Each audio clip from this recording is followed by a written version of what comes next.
آفرین بستر پر پڑے زخمی شخص سے بحث کے موڈ میں قطعی نہیں تھی۔ آف کورس، میں خوش نصیب ہوں جو مجھے آپ ملے۔ آپ تو میرے وقت کا ستارہ ہیں، میرے محافظ بھی۔ مجھے واقعی آپ کی بیوی بننے پر فخر ہے۔ ایک ہفتے کے بعد شہرام کی طبیعت میں کافی بہتری آ گئی تھی۔ چونکہ آفرین اس سارے عرصے میں شہرام کا خیال رکھ رہی تھی، اس کے لیے اس کے پاس چھٹی لینے کے سوا کوئی چارہ نہیں تھا۔ جاذب نے بھی اسے کوئی الزام نہیں دیا کہ بہرحال وہ مرتے مرتے بچی تھی۔ کیا تم اب بھی ایسے کے پروجیکٹ پہ کام کرنا چاہو گی یا میں کسی اور ڈیزائنر کو بھیجوں؟ نہیں جاذب، میں ایک بار اور کوشش کرنا چاہوں گی۔ اگر پھر بھی میں ناکام ہوئی تو تم کسی اور سے یہ پروجیکٹ کروا سکتے ہو۔ کچھ بھی تھا، بہرحال آفرین کی بھاری کمیشن چھوڑنے کو تیار نہیں تھی۔ پھر ایسے کمپنی سے بات طے ہو جانے کے بعد وہ کافی ایکسائٹڈ نظر آئی۔ اب اسے امکانات کے لیے ڈیزائنز بنانے تھے مکانات کے لیے ڈیزائنز بنانے تھے جو 2 دن بعد جمع کروانے تھے۔ جب وہ رات کو ولا واپس آئی تو سب سے پہلے اس نے شہرام کے لیے رات کا کھانا تیار کیا، اسے نہانے میں مدد کی، پھر اسے بستر پر لٹانے میں مدد کرنے کے بعد وہ دھیرے سے بولی، مجھے کچھ ڈیزائنز بنانے ہیں، آپ سوچیں میں اسٹڈی روم میں ہوں، آپ کو کچھ بھی چاہیے ہو تو مجھے آواز دے دیجیے گا۔ ہچکچاتے ہوئے اس نے اجازت طلب کی۔ شہرام نے کچھ نہیں کہا، بس خاموشی سے بستر پر کروٹ بدل دی۔ وہ ساری رات کمرے میں نہیں آئی۔ شہرام نیند تو کیا کرتا، غصے میں کروٹ پر کروٹ بدلتا رہا، لیکن جب دوسری رات بھی ایسا ہوا تب وہ غصے سے پھٹ پڑا۔ آفرین، کیا تم پاگل ہو گئی ہو؟ اس سے پہلے ہسپتال میں میری تیمارداری کی وجہ سے تم نیند نہیں لے سکی، اب جبکہ تم گھر پر ہو تب بھی تم آرام نہیں کر رہی۔ کیا تمہیں مرنے کا شوق چرایا ہے؟ اس کی فکر پر آفرین دل میں خوش ہوئی کہ شہرام کو اس کا کتنا خیال ہے۔ مسکراتے ہوئے چائے کا گھونٹ بھرا۔ آپ فکر مت کریں، میں بس آج رات ہی یہ کام مکمل کر لوں گی، پھر کل سے آرام ہی آرام ہوگا۔ شہرام نے ناگواری سے اسے دیکھا۔ مجھے کوئی پرواہ نہیں ہے، کسی خوش فہمی میں نہ پڑ جانا۔ مجھے صرف اس بات کی فکر ہے کہ اگر تم بیمار پڑ گئی تو میری خدمت کون کرے گا، کھانا کون بنائے گا؟ میں نے مفت میں تو تمہارا کیس نہیں لڑا۔ تو آفرین کیستانی، تمہاری یہ خوش فہمی تھی کہ یہ شخص تمہاری فکر کر رہا ہے جبکہ اسے صرف اپنا مفاد عزیز ہے۔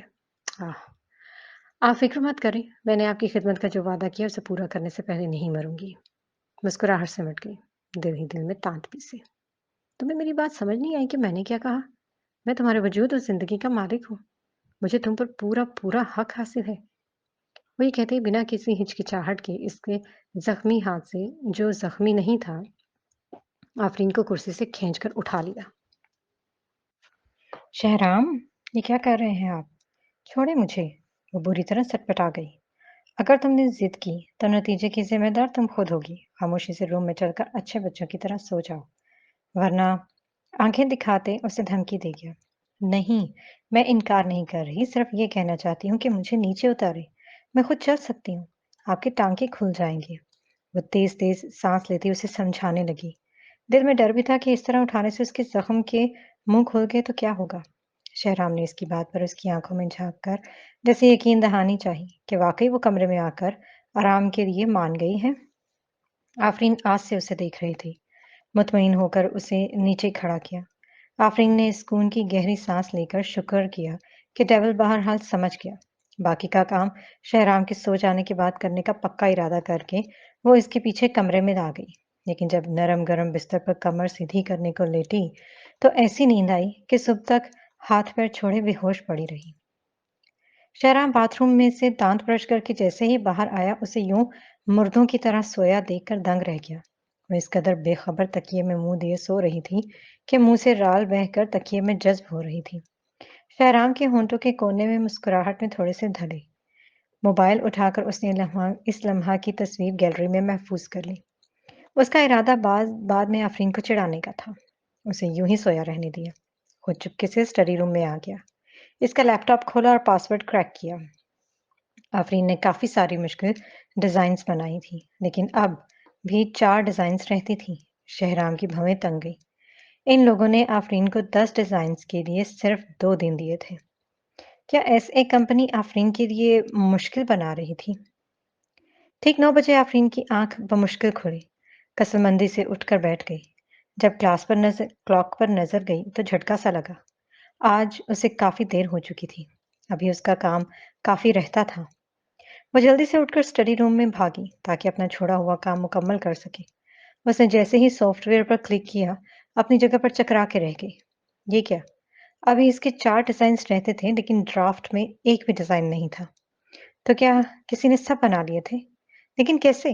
اسے اچھی طرح یاد تھا کہ اس کے ابھی 4 ڈیزائن رہتے تھے، لیکن حیرت کی بات تھی کہ یہ ڈیزائن مکمل تھے۔ بڑی بات یہ کہ ان میں ایک بھی خامی نہیں تھی، سب بہترین تھے۔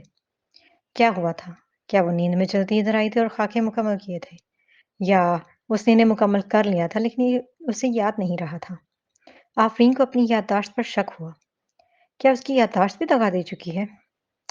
اف، یا اللہ! اس نے بے اختیار سر تھام لیا۔ وہ سوچ سوچ کر تھکنے لگی۔ تو پھر کس نے کی ہے؟ حیران حیران سی وہ نیچے ڈائننگ ہال میں آئی۔ شہرام پہلے ہی روم میں موجود تھا اور ہاتھ میں فون تھامے بات کر رہا تھا۔ ہاں، دوپہر کی فلائٹ بک کرواؤ۔ میں آج ہی جانا چاہتا ہوں۔ آفرین یہ سن کر کہ شہرام بزنس ٹرپ پر جا رہا ہے حیران رہ گئی۔ ابھی تو اس کے زخم بھی کچے تھے اور اسے بالکل بھی کسی بزنس ٹرپ کی اجازت نہیں تھی۔ وہ سوچتی ہوئی کرسی پر بیٹھ گئی۔ کیا آپ اس حالت میں بزنس ٹرپ پر جائیں گے؟ فکر مندی کی اس کے فکر مندی اس کے ایک ایک انداز سے ظاہر تھی۔ ہاں، کچھ چیزیں سامنے آئی ہیں جن سے ڈیل کرنا ضروری ہے، ورنہ وہاں ایک پروجیکٹ میں انویسٹ کی تھی میں نے، سو جانا ضروری ہے۔ میں 2 دن کے لیے جا رہا ہوں، تو اپنا خیال کرنا اور بہتر ہوگا کہ گھر پر ہی رہنا۔ گھور کر تاکید کی گئی۔ ہاں ہاں ہاں، جانتی ہوں، میں ان لوگوں سے بات نہیں کروں گی، وہ بے بسی سے بولی۔ کیا آپ کچھ اور نہیں کہہ سکتے؟ میں آپ کے یہ الفاظ سن سن کر گلے تک بھر گئی ہوں۔ شہرام نے اسے اس طرح بات کرنے پر گھورا۔ کچھ زیادہ ہی پر نکل رہے تھے آفرین کے۔ اس کی ہمت کہ مجھ پر طنز کرے۔ اس کے گھورنے پر آفرین نے متجسس ہو کر اسے دیکھا۔ ویسے ایک بات ہے، یہ آپ کی آنکھیں سرخ سرخ کیوں ہیں؟ لگتا ہے ساری رات نہیں سوئے۔ کیا اسی لیے کہ اس کی بات پر شہرام کو کھانسی لگ گئی۔ لگ رہا تھا آفرین نے اس کی چوری پکڑ لی تھی کہ آدھی رات کو وہ اسٹڈی روم میں جا کر اس کے ڈیزائن مکمل کرنے والا شہرام تھا۔ وہ بالکل بھی ایسا نہیں چاہتا تھا کہ آفرین کو پتہ چلے، تبھی چہرے پر سختی اور سرد مہری طاری کر دی۔ کسی غلط فہمی میں مت پڑو۔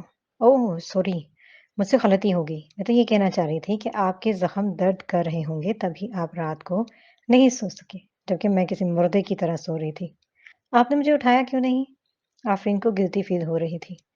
شہرام کا خوبصورت چہرہ وہیں رنگ بدل گیا۔ کیا آفرین کو پتہ چل گیا ہے؟ ویسے آپ کیا کہنا چاہ رہے تھے؟ آفرین نے جیسے ہی کچھ یاد آنے پر پوچھا۔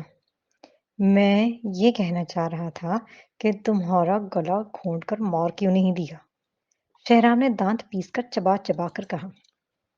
آفرین کے تجسس کو اس کے جملے نے اور ہوا دی تھی۔ جو کچھ کل رات ہوا تھا وہ ناقابل یقین تھا، چونکہ یہ ولا اس کا تھا، اس لیے اسے یقین تھا یہ کام شہرام کے سوا کوئی نہیں کر سکتا۔ شہرام کے آتے جاتے چہرے کے رنگوں نے اس کی چھٹی حس کو الرٹ کر دیا تھا۔ گزشتہ رات کیا آپ جانتے ہیں کہ اسٹڈی میں کون داخل ہوا اور میرا لیپ ٹاپ استعمال کیا؟ کسی نے میرے خاکے مکمل کر دیے۔ اوہ ہاں، اصل میں مجھے کل ایک دوست مل گیا تھا جس نے یہ خاکے مکمل کیے۔ میں نہیں چاہتا تھا کہ تم جاگ جاگ کر ختم ہو جاؤ، بصورت دیگر مجھے ایک نیا شیف ڈھونڈنا پڑتا۔ شہرام نے دودھ کے گلاس کا گھونٹ بھر کر سکون سے جواب دیا، ایسے جیسے موسم کے بارے میں بات کر رہا ہو۔ آفرین بالکل دنگ رہ گئی۔ اسے یاد تھا کہ کل رات جب وہ سونے کے لیے گئے تو تقریباً 12 بجے کا وقت تھا، تو وہ اتنی سی دیر میں اس کی مدد کے لیے کسی کو فون کرنے میں کامیاب کیسے ہو گیا؟ پھر یہ کام آسان بھی تو نہیں تھا۔ بقول شہرام کہ وہ نہیں چاہتا کہ وہ بیمار پڑے، ورنہ کھانا کون پکاتا؟ سب سے بڑی بات یہ کہ وہ اسے بچاتے ہوئے زخمی بھی ہوا۔ اس کے سر پر ٹائلز کی بھاری اینٹ گری اور وہ تقریباً اپنی جان سے ہاتھ دھو بیٹھا تھا۔ یہ سب سوچتے آفرین کا دل دھڑکنے لگا۔ وہ لمحے یاد آتے ہی رونگٹے کھڑے ہو گئے۔ خدا نخواستہ اگر شہرام کو کچھ ہو جاتا تو وہ کیا کرتی؟ ابھی کچھ لمحہ پہلے اس کے سخت الفاظ پر برا منا رہی تھی، لیکن وہ احساس اس وقت جیسے ہوا میں تحلیل ہو چکا تھا۔ شاید وہ اس قسم کے لوگوں میں سے تھا جو باہر سے بظاہر سخت کھول چڑھائے ہوئے تھے لیکن اندر سے موم کی طرح نرم ہوتے ہیں۔ آپ کا شکریہ شہرام، آپ کا دوست واقعی بہت اچھا انسان ہے، لیکن وہ کہاں پر کام کرتا ہے؟ سوچ رہی ہوں جیسے ہی مجھے کمیشن ملے گا میں اس کا آدھا حصہ آپ کے دوست کو دوں گی، آخر اس نے میری مدد جو کی ہے۔ وہ کچھ سوچتے ہوئے مشکور سے لہجے میں بولی۔ نظریں مسلسل شہرام کے اتار چڑھاؤ پر تھیں۔ وہ بظاہر تو لاپرواہ نظر آنے کی پوری کوشش کر رہا تھا، لیکن ایک اضطراب اس کی حرکات و سکنات سے صاف ظاہر تھا۔ وہ آفرین کی نظروں سے مخفی نہیں تھا۔ اس کی آفر پر وہ بری طرح بدمزہ ہوا۔ بھول جاؤ، وہ میرا آدمی ہے، اسے پیسوں کی پرواہ نہیں ہوتی۔ خاصا لاپرواہانہ انداز تھا۔ ہاتھ کا اشارہ ایسے کیا جیسے مکھی اڑا رہا ہو۔ آفرین کو اس پر بھی کوئی اعتراض نہیں تھا۔ کوئی بات نہیں، اگر اسے پیسے نہیں چاہیے تو میں شکریہ کے طور پر انہیں کھانے پر مدعو کرنا چاہتی ہوں۔ کندھے اچکا کر وہ بھی اسی کے انداز میں بولی۔ آفرین کے بزد ہونے پر شہرام کو سخت برا لگا۔ بھاڑ میں جائے دوست، کیسا دوست! خبردار، جو تم مجھے ہی کھانا کھلا سکتی ہو، کوئی اور نہیں۔ ٹھیک ہے، جب آپ اپنے کاروباری سفر سے واپس آئیں گے تو میں آپ کی دعوت کروں گی۔ آفرین نے بغیر کسی ہچکچاہٹ کے جواب دیا، یہ فرض کرتے ہوئے کہ یہ سب شہرام کی وجہ سے ہی تھا جو اس کے دوست نے اس کی ہیلپ کی۔ اچانک ہی سیل فون کی گیلری سرچ کرتے شہرام کے ہونٹ بے اختیار مسکراہٹ میں پھیلے۔ چلو میں تمہیں کچھ دکھاتا ہوں۔ اس نے اپنے پاس موجود فون میں تصویر کھول کر کلک کی اور سیل فون اس کے سامنے کیا۔ آفرین نے اشتہار سے دیکھنے کے لیے نظر اٹھائی تھی، پھر اس کا رنگ ہی ماند پڑ گیا۔ یہ کیا؟ شہرام، یہ کیا ہے؟ وہ دانت پیستی چیخی تھی۔ در حقیقت شہرام نے اس کی نیند میں بے خبر سوتے ہوئے تصویر کھینچ رکھی تھی، جس میں اس کا منہ تھوڑا سا کھلا ہوا تھا اور لعاب تکیے پر گر رہا تھا۔ یہ بہت ہو گیا۔ وہ تصویر میں خود کو ایسی حالت میں دیکھ کر روحانسی ہو گئی تھی۔ اسے شہرام سے ایسی توقع نہیں تھی کہ وہ ایسا کرے گا۔ اس نے بے اختیار چیخ کر فون پر جھپٹا مارا، لیکن شہرام چوکس تھا اور فون اس کی پہنچ سے دور کر گیا، جبکہ آفرین سنبھل نہ سکی، سیدھے شہرام کی گود میں گری۔ شہرام کا دایاں ہاتھ تیزی سے اس کی کمر کے گرد لپٹ گیا۔ اس کی سانسوں کی آواز اس کے کانوں میں رومانوی انداز میں گونج رہی تھی۔ اس کی مردانہ آواز کافی دلکش تھی۔ تو تم مجھے صبح سویرے بہکانے کی کوشش کر رہی ہو؟ نو، سوری، یہ سب اچانک ہو گیا، میں جان بوجھ کر نہیں گری۔ نفی میں سر ہلاتے وہ شرم سے دانت کاٹتی اسے بری طرح لبھا رہی تھی۔ شرمندگی سے آفرین اپنا سر بھی نہیں اٹھا پا رہی تھی۔ شہرام نے ایک انگلی سے اس کی تھوڑی اٹھائی۔ آفرین نے جھجکتے ہوئے نظریں اٹھائی تھی۔ جب ان دونوں کی نظریں ملی تو وہیں پر ہی ٹھہر گئی۔ شہرام نے اپنی باہوں میں شرمائی ہوئی آفرین کو دیکھا، جس کا شرمندہ گلاب کے پھول جیسا چہرہ لگ رہا تھا۔ اس کے دل میں بے اختیار اس پھول کو چھونے کی خواہش جاگی تھی۔ قریب تھا وہ اس پر عمل بھی کرتا۔ آفرین بری طرح گھبرائی اور اسے دھکیل کر کچن میں بھاگ گئی۔ پیچھے شہرام اس حرکت پر غصہ نہ ہوا، نہ خفا، بلکہ پیار سے اسے مسکرا کر ادھر ادھر دیکھنے لگا جدھر آفرین بھاگ گئی تھی۔ آفس پہنچ کر آفرین نے ایس اے کارپوریشن کے ڈائریکٹر کو مطلع کیا کہ وہ خاکے سب بنا چکی ہے۔ اس وقت شام کے 6 بج رہے تھے۔ ڈائریکٹر نے اسے سٹی کلب ہاؤس آنے کو کہا کیونکہ اس کا باس بھی وہاں پر موجود ہے۔ اس طرح آفرین اس سے مل کر ڈیزائن پر تبادلہ خیال کر سکتی ہے۔ آفرین اس قسم کی سماجی سرگرمیوں میں اکثر شرکت کرتی تھی۔ یہ اس کے لیے نئی بات نہیں تھی۔ وہ اس طرح بھی اپنے کلائنٹ سے ملتی تھی۔ اگرچہ یہ بات اسے پسند نہیں آئی تھی، لیکن کمیشن کے لالچ نے اسے جانے پر آمادہ کیا۔ رات 8 بجے اس نے پرائیویٹ روم کے دروازے پر دستک دی اور اندر داخل ہو گئی۔ کمرہ عالیشان اور کشادہ تھا، جس میں ساری سجاوٹ مغربی تھی۔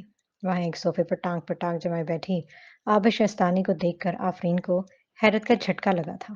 ڈائریکٹر اس کے پاس مؤدب کھڑا تھا۔ اس وقت آفرین نے محسوس کیا کہ کچھ بھی ٹھیک نہیں ہے۔ وہ جال میں پھنس چکی ہے۔ اس نے پیچھے مڑ کر جانے کی کوشش کی، لیکن دروازے پر پہنچی تو 2 بدماش آدمی اندر داخل ہوئے اور اسے فوراً پکڑ لیا۔ وہ جو ڈیزائن پکڑے ہوئے تھے وہ سب زمین پر گر گئے تھے۔ آپ نے مجھ سے جھوٹ بولا؟ کیوں؟ آفرین کی آواز حیرت اور غصے کی زیادتی سے پھٹ رہی تھی۔ وہ ڈائریکٹر پر چلا رہی ہوئی۔ آبش کو دیکھ کر وہ ساری بات سمجھ گئی تھی۔ اب اسے یہ بھی سمجھ میں آ رہا تھا سائٹ پر ہونے والا حادثہ کوئی اتفاقی حادثہ نہیں تھا، بلکہ پری پلانڈ تھا۔ میں اب سمجھ گئی۔ میرے ساتھ ہونے والا حادثہ بھی تمہاری سازش تھا۔ اوہ، بہت جلد ہی سمجھ گئی تم، بدقسمتی سے۔ یہ سچ ہی ہے۔ آبش کافی کا کپ تھامتے ہوئے خوبصورتی سے اس کی طرف بڑھی۔ وہ پہلے جیسی نازک اور معصوم نہیں رہی تھی۔ اس کی بجائے وہ ہائی پروفائل بدکار بن گئی تھی۔ آفرین جانتی تھی کہ یہی آبش کی اصل فطرت ہے۔ تاہم اس کی کمپنی فروخت ہو چکی تھی اور یزدانی کے خاندان کی ساکھ بری طرح متاثر ہوئی تھی، لیکن آبش کو دیکھ کر لگ رہا تھا جیسے ان کی زندگی میں کچھ بھی نہ بدلا ہو۔ وہ اب بھی طاقتور نظر آ رہی تھی۔ شاید تم یہ سوچ رہی ہو کہ ڈائریکٹر میری بات کیوں مانے گا؟ آبش نے زہریلی مسکراہٹ کے ساتھ آفرین کی ٹھوڑی کو مٹھی میں جکڑ کر جھٹکا دیا۔ کیا تم اس تاثر میں تھی کہ یہ مقدمہ ہم کو اس شہر میں ٹکنے نہیں دے گا؟ تو یہ تمہاری خام خیالی ہے۔ میں اپنے باپ کی کمپنی کے بغیر بھی بہت کچھ کر سکتی ہوں، بہت کچھ۔ تمہارا کیا مطلب ہے؟ آفرین پریشان ہوئی۔ ڈائریکٹر نے شائستگی سے کہا، میم آبش اب ایس اے میں پراپرٹی کی نئی مینیجر جنرل مینیجر ہیں۔ صدر یزدانی ایس اے میں سب سے بڑے شیئر ہولڈر ہیں اور وہ یقینی طور پر اس سال کے آخر میں نئے چیئرمین بن جائیں گے۔ اس کی بات پر آفرین دنگ رہ گئی۔ یہ ناممکن ہے، ایسا نہیں ہو سکتا۔ آفرین چونک گئی۔ میں نے ڈیڈ اور مام سے کبھی نہیں سنا کہ ہم ایس اے میں اتنے زیادہ شیئرز کے مالک ہیں۔ وہ حیرانگی سے اسے دیکھے گی جس پر آبش تحقیر سے ہنس پڑی۔ مام اور ڈیڈ، اس نے طنزیہ انداز میں آفرین کے جملے دہرائے۔ ڈیئر، کون سے مام ڈیڈ؟ تمہارے کوئی مام اور ڈیڈ نہیں ہے۔ تم ان کے لیے فقط ایک اجنبی ہو۔ وہ میرے ماں باپ ہیں، تمہارے نہیں۔ وہ مکارانہ انداز میں ہنستی ہوئی اس کا مذاق اڑا رہی تھی۔ آفرین کا تو یہ سن کر جیسے دل دھڑکنا ہی بھول گیا۔ وہ یہ کیا سن رہی تھی؟ کیا وہ ان کی بیٹی نہیں تھی؟ تو پھر کیا تمہیں تھوڑا سا بھی شک نہیں ہوا کہ وہ تم سے نفرت کیوں کرتے ہیں؟ اتنی کہ تمہیں مار دینے کی کوشش کرتے ہیں۔ اس کے بے رحمانہ الفاظ پر آفرین کی آنکھیں نم ہو گئی۔ حقیقت تلخ تھی اور قبول کرنا مشکل تھی۔ افسوس کی بات کہ میرے ڈیڈ نے تم پر احسان کیا اور بدلے میں تم نے کیا کیا؟ تباہی اور بربادی لے آئی۔ جمشید کو جیل میں ڈلوایا، کمپنی کو برباد کر دیا۔ اس کے باوجود بھی تم زندہ ہو تو یہ ہمارا احسان ہے۔ تمہیں صرف دوسروں کی چیزیں چھیننا آتا ہے، آفرین نے حقارت سے چیخ کر کہا اور اسے نفرت سے دیکھ کر دونوں حبشیوں سے خود کو چھڑوانے کے لیے زور لگایا۔ بالکل، مجھے واقعی بھی دوسروں کی چیزیں چھیننے میں مزہ آتا ہے۔ اب تمہاری باری ہے۔ اس نے آنکھ مار کر دونوں آدمیوں کو اشارہ کیا۔ اس کے ساتھ خوب مزے کرو اور اسے بھی مطمئن کرنا کوئی کسک نہ رہ جائے۔ وہ بے شرمی سے کہتی ہوئی ہنستی ہوئی اپنے ڈائریکٹر کے ساتھ روم سے باہر نکل گئی۔ دروازہ بند کرتے ہوتے ہی آفرین کو ایسے لگا جیسے اس کا پورا جسم آگ کی طرح جل رہا ہو۔ یہ اس دوائی کا اثر تھا جو ایک آدمی نے اس کے بازو میں انجیکٹ کی تھی۔ اس نے بھی تو شہرام کو فریہ کے کہنے میں آ کر ڈرگ دی تھی۔ اب وہ شہرام کی تکلیف کو اچھی طرح محسوس کر رہی تھی کہ شہرام اس وقت کیا محسوس کر رہا تھا۔ وہ آدمی اب ہاتھ رگڑتے اس کی طرف بڑھ رہے تھے۔ آفرین کافی خوف زدہ تھی، پیچھے ہٹتے ہوئے مسلسل انہیں وارننگ دے رہی تھی۔ دیکھو، خبردار جو تم میرے قریب آئے، ورنہ اچھا نہیں ہوگا۔ یہ آدمی امیر لوگوں کے باڈی گارڈ تھے۔ وہ آفرین کو جانتے تھے اور وہ اس بات کی توقع بھی نہیں کر سکتے تھے کہ آبش ان کو یہ موقع دے گی۔ وہ خود بھی پہل نہیں کرنا چاہ رہے تھے۔ ان کو معلوم تھا کہ آفرین کے جسم میں جو انجیکٹ کی گئی ہے اس کا اثر ہوتے ہی آفرین خود کو اپنے آپ کو ان کے حوالے کر دے گی۔ ڈونٹ کم نیئر می۔ آفرین ڈر کر پیچھے ہٹ رہی تھی۔ اس نے موبائل نکال کر شہرام کو فون کرنا چاہا مگر ایک آدمی نے اس سے فون چھین لیا۔ آج تم کو کوئی نہیں بچا سکے گا، اس لیے بہتر ہے اپنے آپ کو ہمارے حوالے کر دو۔ ایک آدمی نے بازو سے پکڑ کر اسے کھینچا۔ ولید اپنے اسسٹنٹ کے ساتھ ایک سماجی سرگرمی میں شرکت کرنے جا رہا تھا۔ سیڑھیوں پر اس نے آبش اور ایک ادھیڑ امر آدمی کو ایک پرائیویٹ کمرے سے باہر نکل کر لفٹ کی طرف بڑھتے ہوئے حیرت سے دیکھا۔ ادھیڑ عمر کے آدمی نے شائستہ انداز میں آبش کے لیے لفٹ کا بٹن دبایا تھا، یہاں تک کہ اس نے آبش کو نوکر کی طرح جھکتے ہوئے پہلے لفٹ میں داخل ہونے دیا۔ ولید کے اسسٹنٹ نے تجسس سے کہا، ارے کیا یہ پلاننگ ڈپارٹمنٹ کا مینیجر نہیں ہے؟ اسے اس عورت کے ساتھ احترام سے پیش آتے ہوئے دیکھ کر حیرت ہو رہی ہے۔ ولید بھی سخت حیران تھا کہ ایسے کارپوریشن کا ڈائریکٹر اس قدر عزت سے آبش سے برتاؤ کیوں کر رہا تھا۔ کیا تعلق تھا آبش کا ایس اے کارپوریشن سے؟ اسے جازب سے پتا چلا تھا کہ آفرین کو ایس اے کارپوریشن سے رینوویشن کا کام ملا ہے۔ یہ سوچتے ہوئے اس کی چھٹی حصوں سے خبردار کر رہی تھی کہ کچھ گڑبڑ ہے۔ وہ اچھی طرح جانتا تھا کہ آبش شیطان صفت عورت ہے اور شروع سے ہی آفرین کو نشانہ بنائے ہوئے ہے، خاص کر جب سے ان کی کمپنی کی ساکھ برباد ہوئی تھی۔ بنا کسی ہچکچاہٹ کے وہ فوراً اس پرائیویٹ روم کی طرف بھاگا جہاں سے آبش نکلی تھی، لیکن جیسے ہی اس نے ناک گھمائی اسے پتا چلا کہ دروازہ اندر سے لاک ہے۔ اس نے دروازے سے کان لگا دیا، تبھی اسے کسی عورت کی چیخوں کی آواز سنائی دی اور یہ آفرین کی آواز تھی۔ Damn it! وہ بھاگتا ہوا کوریڈور سے ایک لوہے کی کرسی اٹھا کر لایا اور دروازے کے ہینڈل پر زور زور سے مارنے لگا۔